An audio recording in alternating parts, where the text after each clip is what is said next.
Hey guys, this is an example of what your paper slides could look like in your Flipgrid response for your question on solving systems of inequalities. Okay?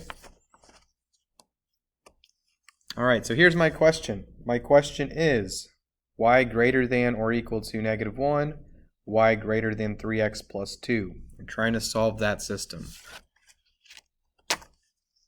Step number 1, I graph the top inequality. Y greater than or equal to -1, I have a solid line going through -1 since that's the y-intercept. My slope is 0 because there's a 0x, or there's no x's there. So that's why it's a horizontal line, and I shaded above this line because of the greater than symbol. Step number 2, I graphed the other inequality. Plotted a point at 2. I used my slope of 3 and I went up 3 and over 1.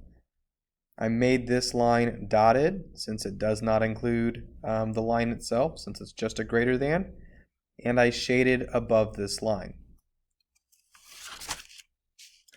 In my step number 3, I put both inequalities together in one graph, and I found the overlapping region. You can see the overlapping region in yellow. I highlighted that location, so that yellow is representing the solution to this system. Any point in the yellow would be a part of the solution set. Thanks for watching.